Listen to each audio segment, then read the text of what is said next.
They don't take our cars. Ils ne veulent pas de nos voitures, ils ne veulent pas de nos produits agricoles, ils ne prennent presque rien. Bonsoir l'Afrique, bonsoir le monde, bienvenue sur l'Afrique Magazine News pour une nouvelle chronique géopolitique.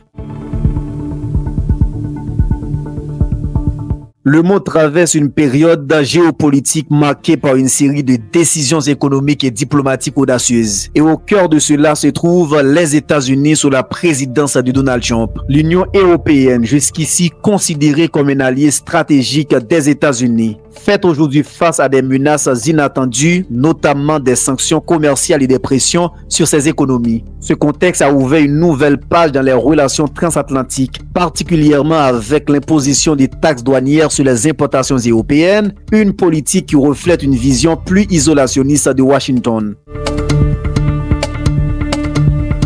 Depuis son arrivée à la Maison-Blanche, Donald Trump a imposé une série de mesures commerciales destinées à défendre les intérêts économiques des États-Unis. La frénésie de décrets entamée par Donald Trump dès son premier jour à la Maison-Blanche a stupéfait le monde entier, notamment avec l'augmentation des droits de douane. Alliés, rivaux économiques, tout le monde y passe, à commencer par ses voisins, Canada et Mexique, sur lesquels le président américain a annoncé une taxation à 25%.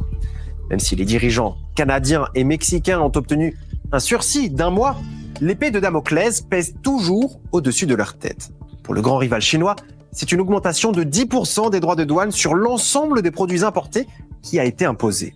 En réponse, Pékin a décrété une augmentation de 15% sur les importations de charbon et de gaz naturel liquéfié américain.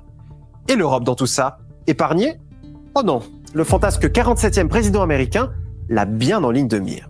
They don't take our cars. Ils ne veulent pas de nos voitures, ils ne veulent pas de nos produits agricoles, ils ne prennent presque rien.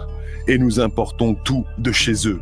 Des millions de voitures, d'énormes quantités de produits alimentaires et agricoles. En attendant de savoir à quelle sauce ils vont être mangés, les dirigeants européens tentent de se mobiliser pour présenter un front commun.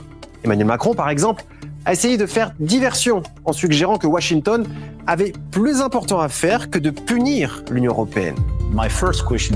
Ma première question à l'Amérique, l'Union européenne est-elle votre principal problème ? Non, je ne pense pas. Votre premier problème est la Chine. Vous devez donc vous concentrer sur ce point. Deuxièmement, l'Europe est votre allié. Et si vous voulez que l'Europe s'implique davantage dans les questions d'investissement, de défense et de sécurité, si vous voulez voir le développement, qui à mon avis est dans l'intérêt des États-Unis, alors vous ne voulez pas nuire à l'économie européenne en la menaçant de droits de douane.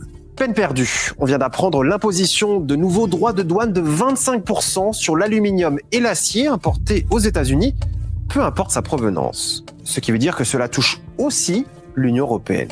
Any steel. Tout acier entrant aux États-Unis sera taxé à 25%. Et l'aluminium, monsieur ? L'aluminium aussi.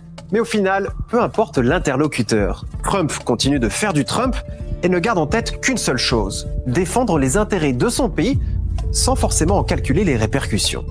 Les autres pays sont donc condamnés à ne jamais être dans l'action, mais plutôt dans la réaction. N'oubliez pas de liker, partager, commenter et surtout de vous abonner. À bientôt pour une nouvelle chronique avec Wesley. Ciao.